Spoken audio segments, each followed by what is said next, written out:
Mi nombre es Tea Guayace. Tengo 33 años. Hace 4 meses, mis propios padres me arrastraron a los tribunales del condado con una sola intención: declararme incapaz de tomar mis propias decisiones, quitarme el control de mi dinero y apoderarse de todo lo que había construido con mis propias manos. Déjame pintarte la escena. Una sala judicial con esas luces fluorescentes que zumban sin parar.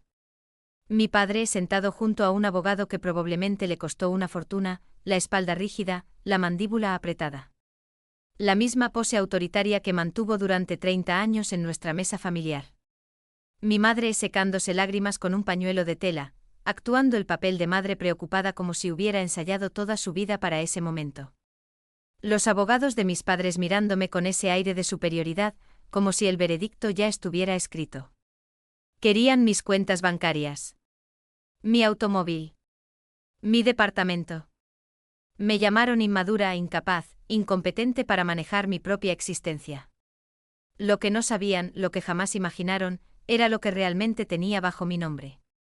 Y había un detalle, solo uno, que Gerald Guayace, el hombre que controló cada aspecto de nuestra familia durante 3 décadas, nunca se molestó en verificar: los archivos públicos de la oficina donde su propia hija trabajaba día tras día.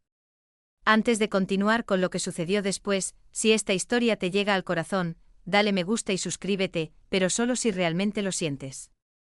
Y déjame un comentario diciéndome desde dónde me estás escuchando y qué hora es en tu ciudad en este momento. Ahora, retrocedamos 4 meses atrás, a esa noche cuando abrí mi buzón y encontré un sobre de la Corte Superior del Condado. Era un martes de noviembre. Lo recuerdo perfectamente porque los martes eran mis días de olla de cocción lenta. Llegaba a casa, revisaba la comida, me sentaba en mi pequeña mesa de fórmica, comía algo caliente, leía durante 1 hora y me iba a dormir. Esa era mi rutina. Predecible, tranquila. Mía. Vivía en un estudio de 45 metros cuadrados en el segundo piso de un edificio sin ascensor, en un barrio de clase media donde nadie se metía con nadie. El grifo goteaba si no lo cerrabas con fuerza. El radiador hacía ruidos molestos a las 2 de la madrugada. La renta era de $810 mensuales, y en 7 años jamás me había atrasado ni un solo día. Revisé el correo sobre el mostrador de la cocina. Recibo de electricidad, folletos del supermercado, y entonces apareció ese sobre blanco, más pesado que los demás, con la dirección del Tribunal Superior impresa en la esquina superior izquierda. Lo abrí de pie. Petición para nombramiento de tutor conservador. Solicitantes: Gerald R. Guayace y Donna M. Guayace. Demandada: Tea L. Guayace. Fundamento: demandada carece de capacidad para cuidar de sí misma y administrar sus finanzas. Mis manos temblaron. No por miedo al tribunal. Había pasado toda mi carrera profesional trabajando en las cortes. Sabía perfectamente cómo lucía una petición de tutela. Había archivado cientos de ellas en cajas de almacenamiento. Lo que me hizo temblar fue darme cuenta de que mis propios padres habían entrado al despacho de un abogado, se habían sentado, y habían pronunciado esas palabras en voz alta: nuestra hija no puede cuidarse a sí misma. Denos el control. Dejé la carta sobre la mesa de fórmica, justo al lado del pequeño cuaderno que guardaba en el cajón de mi cocina. Ese cuaderno contenía 11 años de registros de inversión escritos a mano, en columnas ordenadas, actualizadas cada trimestre. Mi padre siempre decía que su hija no sabía hacer nada más que clasificar papeles. Tenía razón sobre los papeles. Simplemente se equivocaba sobre todo lo demás. Y el dinero que creían que tenía versus el dinero que realmente había acumulado, bueno, esos eran 2 números separados por una distancia que Gerald Guayace no habría podido imaginar ni en su peor pesadilla. Para entender lo que ocurrió en esa sala del tribunal, primero necesitas conocer quién era Gerald Guayace. Mi padre era el tipo de hombre que siempre ocupaba la cabecera de cualquier mesa. Acción de Gracias, Navidad, una cena cualquiera de miércoles. No importaba.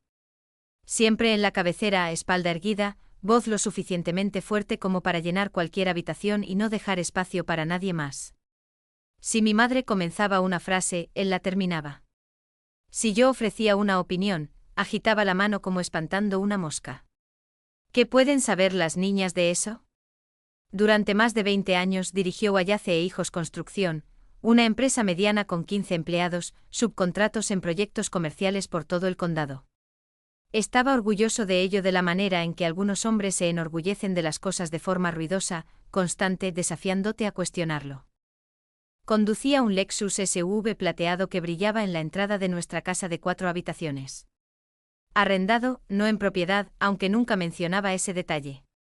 Llevaba un Rolex en la muñeca izquierda, también falso, aunque necesitarías una lupa de joyero para notarlo. Y Gerald no era el tipo de persona que permitía que otros se acercaran tanto. Mi madre, Donna, era un arma diferente. No daba órdenes a gritos. Lloraba. Suspiraba. Te llamaba a las 7 de la mañana para decir, solo me preocupo por ti, cariño, con una voz que te hacía sentir como si hubieras cometido un crimen por no llamarla primero. Y si le decías que no a algo, a cualquier cosa, telefoneaba a cada tía, primo y amiga de la iglesia en un radio de 80 kilómetros para contarles que eras problemática, desagradecida, fría. Juntos formaban un sistema cerrado. Gerald comandaba. Donna castigaba con culpa. Y cualquiera que se resistiera era reescrito como el problema. Lo que aún no sabía yo, lo que nadie fuera de un tribunal de bancarrota sabía, era que Wallace e Hijos Construcción había declarado bancarrota del capítulo 7 6 meses antes de que esa petición llegara a mi buzón. El Lexus tenía 3 meses de retraso en los pagos del arrendamiento. La casa de 4 habitaciones tenía un aviso de ejecución hipotecaria pegado dentro de un armario de la cocina. Gerald Wallace se estaba ahogando financieramente y necesitaba un salvavidas que pudiera controlar. La gente siempre pregunta lo mismo, ¿por qué no los alejaste de tu vida hace años? Es una pregunta válida. Y la respuesta tiene 3 partes. La primera era el dinero. Cuando tenía 22 años, recién graduada de la universidad con un título en Ciencias de la Información y un trabajo en la oficina de registros del condado que pagaba $31,000 al año, tenía $47,000 en préstamos estudiantiles. Mi padre había firmado como aval, y me lo recordaba constantemente como quien habla del clima, siempre casualmente con la amenaza flotando debajo. Si te alejas de esta familia, Thea, llamo al banco. ¿Me entiendes? Yo firmé. ¿Puedo hacer una llamada? En realidad no podía. Así no funcionan los préstamos avalados. Pero yo tenía 22 años y aún no lo sabía. Pagué hasta el último centavo de ese préstamo cuando cumplí 31. Hice clic en confirmar pago final sentada en mi Honda Civic en el estacionamiento de un supermercado, y lloré durante 20 minutos. No de tristeza. Lloré porque por primera vez en 9 años, Gerald Wallace no tenía nada mío en sus manos. Solo que él aún no lo sabía. La segunda razón era Ethan, mi hermano menor. 13 años más joven que yo, callado, inteligente, el tipo de chico que leía enciclopedias completas en su teléfono sin decírselo a nadie. Vivía bajo el techo de Gerald. Si yo me alejaba, Gerald castigaría a Ethan por ello, le quitaría su fondo universitario, lo echaría de casa, lo usaría para herirme a mí o lo heriría a él para recordármelo. No podía arriesgarme a eso. Ethan cumplió 20 años el año pasado. Está en su segundo año de universidad con una beca por mérito que ganó él mismo. Ya no es un rehén. La tercera razón era un documento. Cuando tenía 24 años, firmé un poder notarial limitado otorgándole a mi padre autoridad para manejar un reclamo de seguro de mi automóvil. Algo pequeño. No leí la letra chica con suficiente cuidado. Confié en él porque era mi padre y yo tenía 24 años y todavía creía que esa palabra significaba algo. Gerald guardó el original. Lo revocaría 3 años después con una revocación notariada por escrito. Pero Gerald presentó ese poder original junto con su petición de tutela como si todavía estuviera vigente, como si yo le hubiera dado el control voluntariamente una vez y pudiera necesitar dárselo de nuevo. Ocultó la revocación. Le mintió a la corte. Aún no sabía esa parte cuando abrí ese sobre en mi cocina. El día de la audiencia preliminar llegó 2 semanas después. Me presenté sola. Sin abogado. No porque no pudiera pagarlo, podía. Simplemente porque todavía creía, ingenuamente quizás, que la verdad tendría peso por sí sola.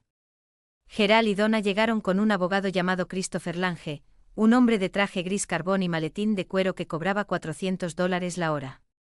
Lange presentó el caso con la precisión de un cirujano. Su hija vive sola, gana un salario modesto, no tiene ahorros significativos visibles, carece de estructura familiar de apoyo porque se alejó de ellos. Los Wallace, dijo con gravedad practicada, solo buscan proteger a su hija de sí misma. Observé a mi padre mientras Lange hablaba. Su rostro era una máscara de preocupación paternal.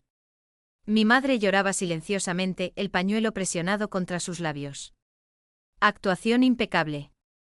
La jueza Brennan, una mujer de 50 y tantos años con lentes de lectura colgando de una cadena, hojeó los documentos. Luego me miró. Señorita Wallace, ¿quisiera responder a estas acusaciones? Me puse de pie. Sí, su señoría. Me gustaría presentar evidencia. Saqué una carpeta de mi bolso. No era gruesa. No necesitaba serlo. Dentro había 3 documentos. El primero era la revocación notariada del poder que mi padre había olvidado mencionar. El segundo era un estado de cuenta bancario que mostraba un saldo que hizo que la jueza Brennan se quitara los lentes. El tercero era un resumen de activos inmobiliarios. Su señoría, dije con voz tranquila, poseo 3 propiedades de alquiler en este condado, todas completamente pagadas. Tengo una cartera de inversiones que he estado construyendo desde los 22 años. Mi patrimonio neto actual es aproximadamente de $1.300.000. El silencio que siguió fue absoluto. Christopher Lange se quedó paralizado con un bolígrafo suspendido sobre su bloc de notas. Mi madre dejó de llorar de golpe. Mi padre finalmente dejó de golpetear sus dedos sobre la mesa. La jueza Brennan miró a Gerald. Luego a Donna. Luego de vuelta a mí. Señor Wallace, ¿tenía conocimiento de la situación financiera de su hija? Gerald abrió la boca. La cerró. La volvió a abrir. Yo no entiendo cómo. Responda la pregunta, señor Wallace. No, su señoría. No tenía idea. La jueza Brennan cerró la carpeta frente a ella con un golpe seco que resonó como un disparo. Solicitud denegada. Señorita Wallace, ¿necesita que el tribunal tome alguna acción adicional en este asunto? Quisiera solicitar una orden de restricción temporal contra ambos peticionantes, dije. Y me gustaría presentar una contrademanda por fraude. Esas últimas palabras cayeron como piedras en agua quieta. 3 semanas después, los abogados de Gerald contactaron al mío. Sí, eventualmente contraté uno. Un buen abogado llamado Sarah Chen, especializada en casos de abuso financiero familiar. Ofrecieron resolver el asunto fuera de los tribunales si yo retiraba la demanda por fraude. Sarah me miró a través de su escritorio de vidrio. ¿Qué quieres hacer? Lo pensé durante mucho tiempo. Quiero que enfrenten consecuencias, dije finalmente. Pero no quiero convertir mi vida en una batalla legal interminable. ¿Y si admiten los cargos? Libertad condicional, servicio comunitario, restitución. Me sirve. Y así fue como terminó. No con explosión sino con papeleo. Gerald aceptó un acuerdo, 2 años de libertad condicional, 200 horas de servicio comunitario y restitución completa de $341.600, pagaderos en cuotas estructuradas. Donna recibió una sentencia más leve, libertad condicional y crédito por cooperación con la investigación. Ninguno fue a prisión. El sistema los procesó como procesa a los delincuentes no violentos primerizos, con firmeza pero sin crueldad teatral. La casa de 4 habitaciones fue ejecutada y vendida en subasta. Gerald y Donna se mudaron a un departamento de 1 habitación en un pueblo a 50 kilómetros de distancia. Lo sé no porque los busqué, sino porque Ethan lo mencionó una vez brevemente y luego cambió de tema. No los llamo. Ellos no me llaman. No por la orden de restricción. Eso es solo el límite legal. El verdadero límite es más antiguo y profundo, construido durante 33 años de escuchar que no era suficiente. En el trabajo me ascendieron. Analista senior de registros. Un título que vino con un pequeño aumento y una nueva placa con mi nombre en el escritorio. La coloqué junto al recibo enmarcado de mi último pago de préstamo estudiantil. 2 documentos lado a lado. Uno que marcaba el fin de una deuda. Otro que marcaba el comienzo de ser vista. Todavía vivo en el estudio, pero por primera vez estoy buscando casas. No para inversión. No para alquilar. Para mí. Un lugar donde realmente vivir, con una cocina lo suficientemente grande para cocinar comidas de verdad y un patio donde pueda poner una silla, sentarme al sol y no deberle a nadie una explicación de cómo paso mi tiempo. Alguien me preguntó recientemente si he perdonado a mis padres. Lo pensé durante mucho tiempo. Lo que dije fue, el perdón es mi asunto. Las consecuencias son del tribunal. Y los límites nos pertenecen a ambos. Entonces, esa es la historia. Soy Thea Wayace, 33 años, 34 el próximo mes, para ser exacta. Analista de registros del condado. Dueña de un Honda Civic con 180.000 kilómetros. Un estudio que elegí. 3 propiedades de alquiler que gané.